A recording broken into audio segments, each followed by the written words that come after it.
Je vous prends un exemple parce que beaucoup de correspondants m'en ont parlé. C'est la problématique du capitalisme vert qui est aujourd'hui la règle d'or de synthèse. Donc, il faut évacuer les gilets jaunes, il faut évacuer la lutte de classe et il faut faire un panégyrique du sociétal. Donc, vive les immigrés, vive les homosexuels et vive les femmes. Et alors, si vous êtes femme, homosexuelle, immigrée, alors là, vous avez la médaille d'or. Vous avez la médaille d'or. Mais tout ça est paraphé dans une synthèse pathologique du fétichisme de la marchandise qui s'appelle le capitalisme vert, avec le dogme totalitaire du réchauffisme CO2. C'est-à-dire qu'il ne faut pas que les gens aient une analyse critique radicale de ce qu'est la pourriture du capital qui détruit l'humus, qui détruit l'air, qui détruit tout notre avenir à travers ce que Marx appelle dans le Capital la chimie pourrie du capital. C'est-à-dire que la chimie pourrie du capital, les laboratoires pharmaceutiques du capital, détruisent la terre, détruisent nos organes à travers les pesticides, à travers les… Bref, tout est pourriture. Mais pour que cette pourriture-là soit minorée, pour qu'elle soit quelque part évacuée, on crée un mythe, mais un mythe sans débat. C'est comme la Seconde Guerre mondiale, c'est comme la guerre du Golfe. Il n'y a pas de débat. Et là, on retombe sur Orwell, le ministère de la vérité. Il y a une vérité officielle qui est indiscutable. Mais elle n'est pas indiscutable parce qu'on a creusé par de multiples discussions, Marx, texte sur la censure, devise, douter de tout. Il y a deux indiscutables. Il y a l'indiscutable qu'on a discuté et qui, au bout de toutes les rencontres plurielles de véritable transparence analytique, nous permet de dire, bah oui, on a tout confronté, donc c'est indiscutable. Ça, c'est l'indiscutable critique qui est propre à la critique communiste et à la radicalité subversive. Mais on a un deuxième indiscutable, c'est le tabou et le totem. C'est l'indiscutable qui ne doit pas être discuté. Et Marx nous dit, bah, si un indiscutable ne doit pas être discuté, c'est qu'il est mensonge absolu. C'est la Seconde Guerre mondiale, c'est la guerre du Golfe, et c'est toute la mythologie pathologique du fameux CO2 et du réchauffement climatique. Et là, il faut que vos auditeurs aillent lire. Sur le temps présent, à partir de toute une série de rencontres, de textes, de productions, on a quelqu'un qui s'appelle Marcel Leroux, qui est mort. Marcel Leroux.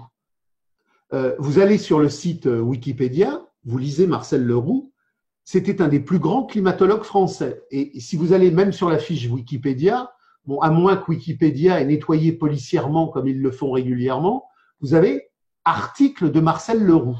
Vous lisez les articles de Marcel Leroux.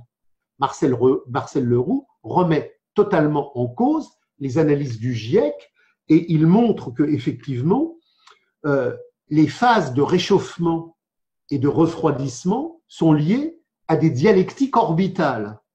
Les planètes ne sont pas des lieux posés de manière statique, mais la Lune bouge, le Soleil bouge, Mars bouge, la Terre bouge, et de toute éternité, il y a effectivement des axes orbitaux qui ont bougé et qui ont fait qu'il y a des phases de réchauffement et qu'il y a des phases de refroidissement.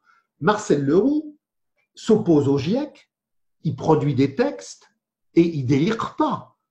Il montre que tous les algorithmes et que toutes les productions statistiques du GIEC sont ou par erreur ou par volonté idéologique falsifiées et falsifiantes. Ah, pas de débat. Marcel Leroux est mort en 2005, mais pendant des années et des années avant de mourir, il a voulu un vrai débat. Ce débat lui a été interdit. Vous avez aujourd'hui un océanographe japonais qui s'appelle Nakamura, qui a fait tout un travail sur le sujet. Vous avez un climatologue qui s'appelle Roy Spencer, qui a fait tout un travail sur le sujet. Il n'y a pas de débat public. Et Marx nous dit, quand il n'y a pas de débat public, c'est le triomphe du faux omniprésent. Et alors, puisqu'on est en phase d'été, je vais conseiller à nos auditeurs de lire un peu et de ne pas s'endormir simplement dans la passivité narcissique de la vidéo. Lisez, il y a un auteur français qui est universellement connu, qui s'appelle Leroy Ladurie. Il a écrit un bouquin bien avant les délires du réchauffement climatique dû au CO2, qui s'appelle « Histoire du climat depuis l'an 1000 ». Depuis l'an 1000. Et le roi Ladurie, à travers tout un travail d'archives historiques, nous montre que depuis l'an 1000, nous avons constamment des phases chaudes et des phases froides qui sont dues au Moyen-Âge. Le CO2 existe, mais il n'a pas l'amplitude d'aujourd'hui, et que toutes ces phases sont liées à des problématiques orbitales, comme le dit Marcel Leroux, indépendamment des problèmes de pratiques sociales concrètes sur le réchauffement ou pas. Le roi Ladurie nous explique que la grande névrose climatologique des bulletins d'information de TF1 et d'Antenne 2. On a régulièrement, après la météo, un couillon qui va photographier un glacier. Le glacier a fondu. Donc, vous lisez le roi Ladurie, depuis l'an 1000, les glaciers, ils s'étendent, ils régressent. Ils s'étendent, ils régressent. Ils s'étendent, ils régressent. Et le Groenland, Gron, la terre verte, avant d'être une terre glaciaire, était un herbage méditerranéen.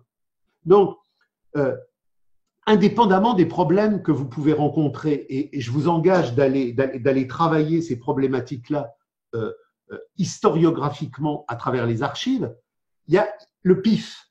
Quand j'ai été dans les premiers groupes radicaux des années 70-80 que j'ai découvert, parce que je voulais effectivement remettre en cause l'ordre de l'aliénation du monde, un des vieux militants qui m'a accueilli m'a dit, de toute façon, dis-toi bien une chose, à partir du moment où un débat est interdit, par essence, il dissimule le faux. À partir du moment où un débat est interdit, par essence, il dissimule le faux, sur tous les sujets. Et à l'époque, je n'avais pas lu le texte de Marx sur la critique de la censure, qui est un de ses premiers textes de 1842. Donc, si on vous interdit la Seconde Guerre mondiale, si on vous interdit la guerre du Golfe, si on vous interdit la problématique du CO2 et du réchauffement climatique, Marx répond, il y a deux indiscutables. Si je ne suis pas capable de vous prouver l'indiscutable par le doute, la rencontre, je vais vous prouver l'indiscutable par la sanction du ministère de la Vérité. À partir du moment où le pouvoir édicte des lois d'interdiction par le ministère de la Vérité, des vérités officielles du mensonge du capital, il avoue lui-même, par cette simple édiction, qu'il vient protéger le faux, parce qu'il est incapable de défendre d'un point de vue argumenté le faux. La critique radicale n'a jamais peur de la rencontre. Moi, j'ai été interviewé à plusieurs reprises sur Radio Courtoisie, qui à l'époque était dirigée par Henri de Lesquen. J'ai salué Monsieur de Lesquen parce que je venais à la radio. Je suis aux antipodes de Monsieur Henri de Lesquen. Je suis un communiste radical qui défend la Commune de Paris. Monsieur Henri de Lesquen avait fait une fixation sur les communards. Il considérait que la répression n'avait pas été aussi intense que moi je le pense, puisqu'il minorisait le nombre de victimes, et il justifiait la répression. Mais si on avait interdit à Monsieur de Lesquen de défendre sa position, j'aurais été le premier à le défendre pour qu'il puisse la défendre, parce que la position de Monsieur de Lesquen ne me gêne pas. Dans un débat contradictoire, je suis capable de prouver aux gens d'intelligence qui m'écoutent que ce que dit Monsieur de Lesquen sur la Commune de Paris et sur la répression de la Commune de Paris n'est pas fondé. Donc je veux qu'il puisse l'exprimer. Celui qui vous dit « je ne veux pas qu'un tel puisse s'exprimer », texte de Marx sur la censure, 1842, toute la critique méthodologique, manuscrit 44, idéologie allemande, il vient protéger le faux. Le vrai n'a pas besoin d'interdiction. C'est toujours le faux qui a besoin d'interdiction. Et cette problématique climatologique qui est essentielle, elle doit être défendue d'un point de vue de ligne de classe. Elle fait partie du combat de la lutte de classe. Marx, dans le Capital, nous a expliqué, dans le cadre de tous les mouvements radicaux qu'il transmettait, que le capital est une pourriture, que la chimie du capital est une pourriture, que toute l'industrie du capital est une pourriture, que toute l'agriculture du capital est une pourriture. C'est ça notre ennemi.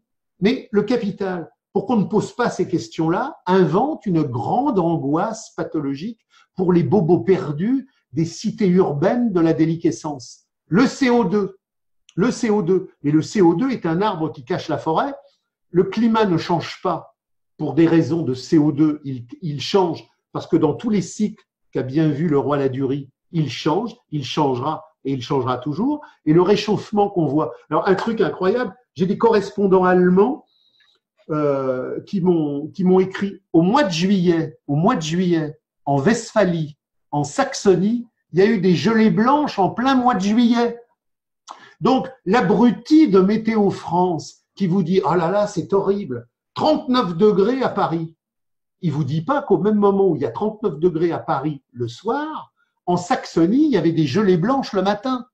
Il n'y a pas eu de gelée blanche en Saxonie et en Westphalie depuis 1946. Donc, en Saxonie, on est vers un âge glaciaire. Donc, vous voyez bien que tout est manip, mais tout est manip parce que tout est inculture. C'est quoi un singe abruti du journalisme du capital qui fait référence météo? C'est un larbin reproducteur. C'est Pathé Marconi. C'est la voix de son maître. Il récite, il récite, il récite. Donc, à bas le mensonge universel du capital. Ce que Marx nous a appris dans les manuscrits de 44, tout est inversion, tout est indistinction, tout est falsification. Quand vous ouvrez la télé, quand vous ouvrez la radio, c'est pour voir, c'est pour entendre comment le capital dit le faux. Pourquoi et comment le capital dit le faux. Ma fille voulait plus écouter la radio et la télé. Et je lui disais, mais t'as tort. Chaque soir, mets ton 20h. Parce qu'il faut le lire à l'envers. Chaque soir, mets ton 20h, il faut le lire à l'envers. Donc, vous comprenez? Alors, bien évidemment qu'il y a des agents actifs, parce qu'il y a des nomenclaturas capitalistes qui activent le processus. Mais c'est d'abord et avant tout l'immanence de la marchandise et du fétichisme de la valeur d'échange qui est le faux par essence.